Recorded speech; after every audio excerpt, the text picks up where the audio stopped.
Carl, what's going on? God has shown me his vision, and he has set me on a path to U Star Church in the City of Angels. Prosper is the story of a family who have founded a megachurch. It's a world where there's this kind of odd nexus between belief, deeply held belief, and capitalism. Cal, what's your take on the government's proposed bill to close the loophole on charity status abuses by organisations like U Star?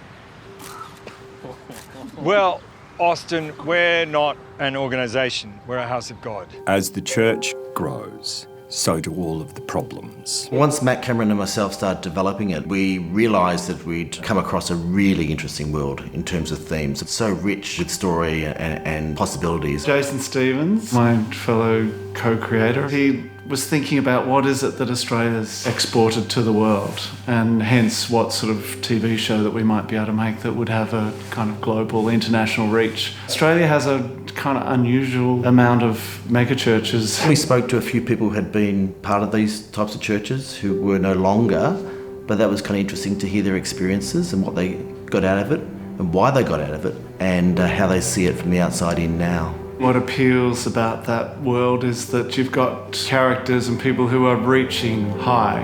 They're reaching to the ultimate high, to God. They're setting incredibly high standards of behaviour and morality for themselves, and human beings are flawed. They're going to fail. They're going to fall short of their own lofty expectations. I've always thought hubris is the best thing you can explore in drama. I am this church.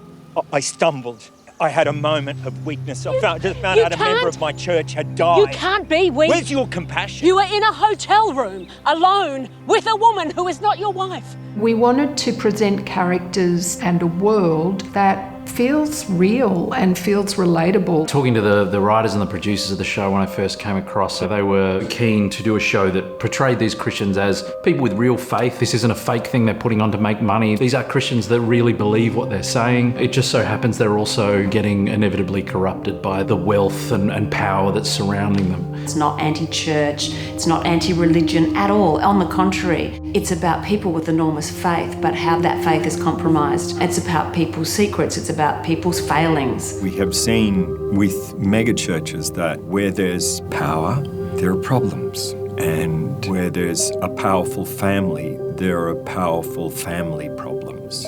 Holding it to question, examining it, in a sense, is of great interest.